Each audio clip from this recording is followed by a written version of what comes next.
11th hour on Radio Sri Lanka, the program that illustrates the rediscovery of the glitz and the glam of the nation's most prominent entertainers and eminent personalities from the corporate sector. Join us on every Mondays at 11 a.m.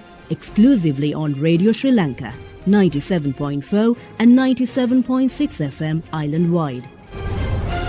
A very good morning to all our dear listeners who are tuned in to Radio Sri Lanka, and today we are talking about a very interesting topic because we are summarizing the experience of launching a startup which speaks about the encounters that a founder gets entangled in conquering endless boundaries.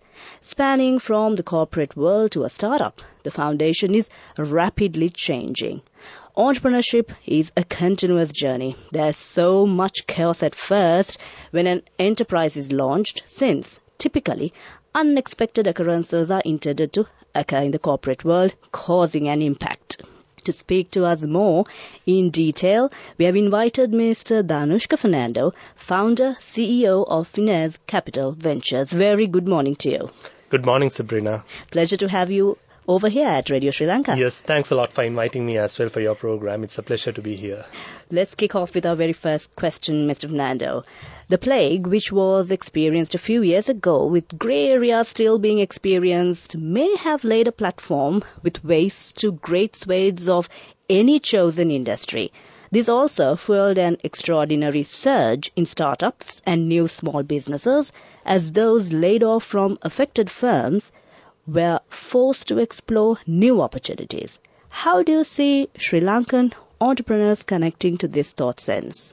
Yes, to start off things, Sabrina, actually a similar situation compared to the COVID happened back in 2009. Why I want to tell about that is actually that's when I started venturing into the field of business back in 2009, when there was a financial crisis in the market overall in the entire world, which prompted SMEs to pop up, as well as new people who are passionate about starting on their own, because actually there is a opportunity out there when you consider the market situation similar to COVID. Even back then, people were cutting down on cost. People were cutting down on their marketing budgets. People were being very cautious in terms of how much they want to spend, especially big corporates.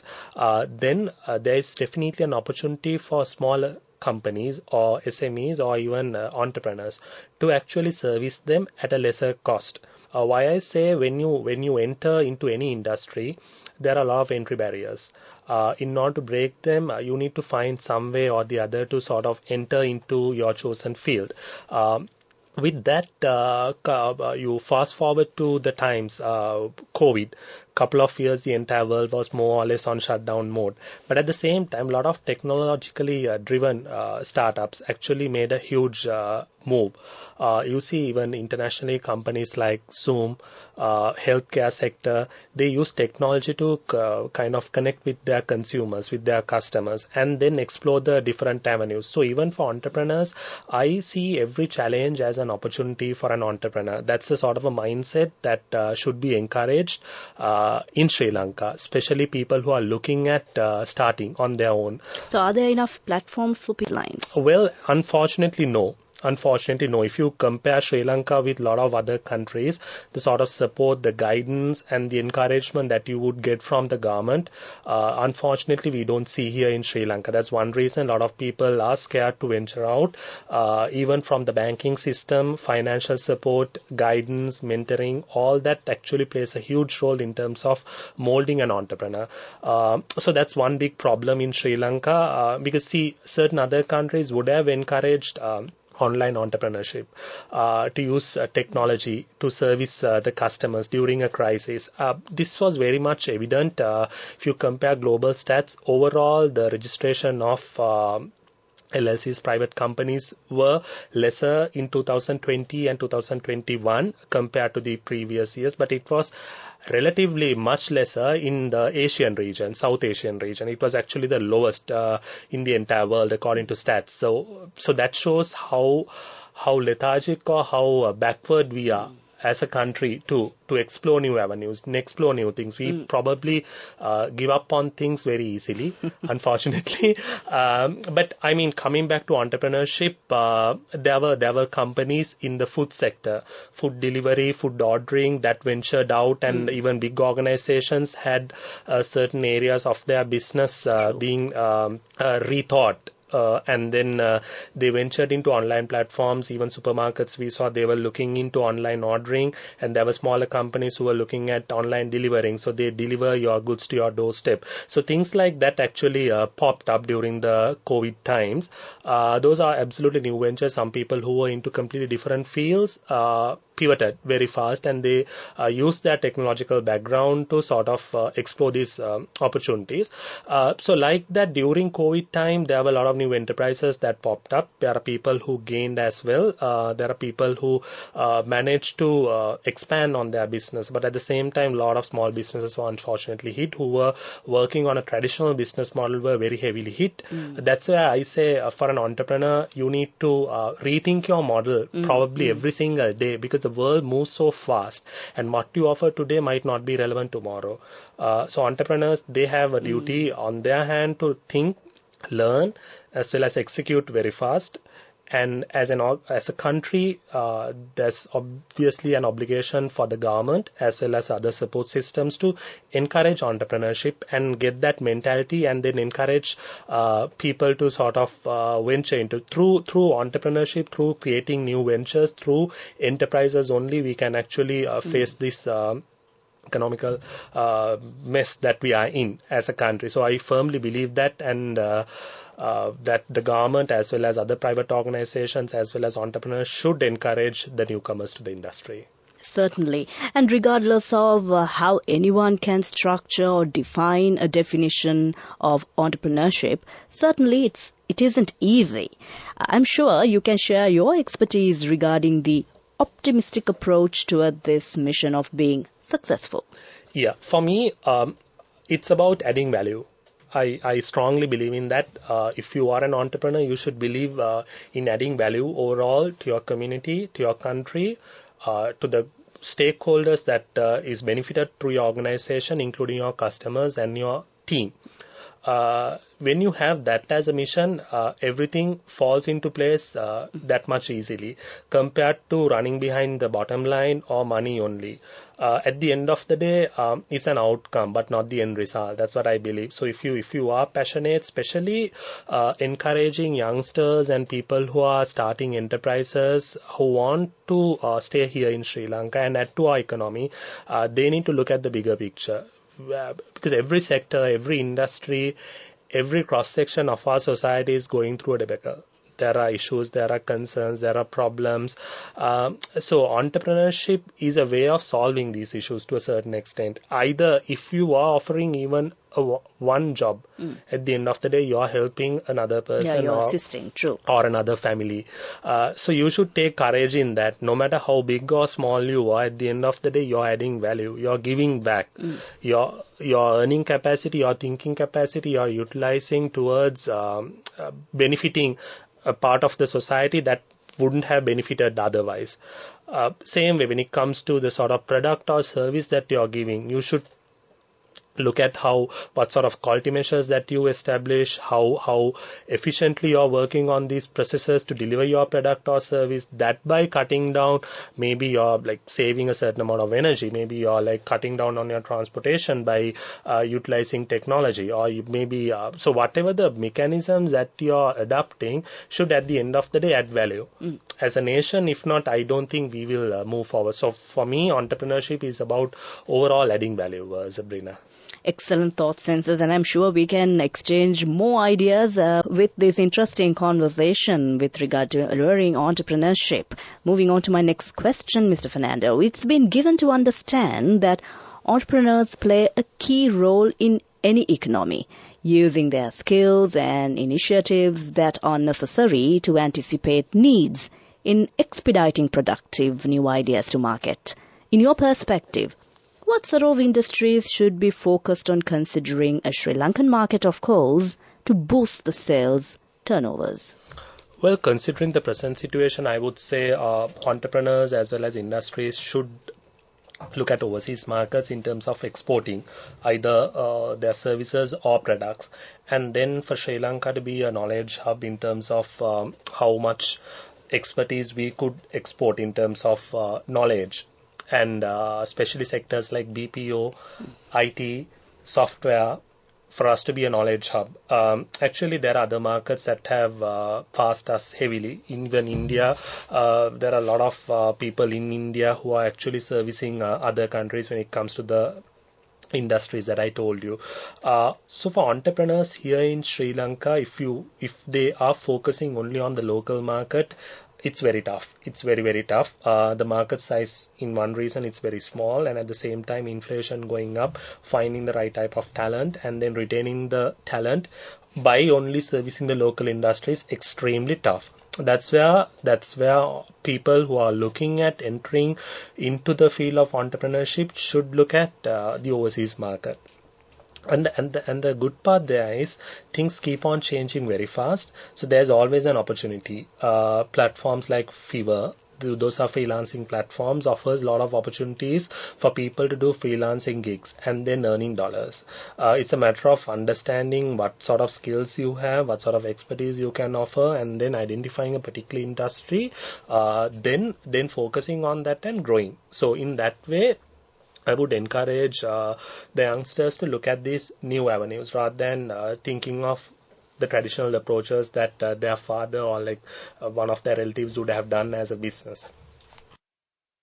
Why do you think most of the youngsters tend to cling on to these traditional methods? Is it occurring automatically, or is it due to influence? Well, it's interesting. Most of the time, these youngsters also don't really explore avenues beyond the traditional things that's been taught to them. And if you take our society still, in terms of thinking, unfortunately, we are very traditional. And then even parents would encourage their children to follow traditional paths when it comes to either finding a job or employment.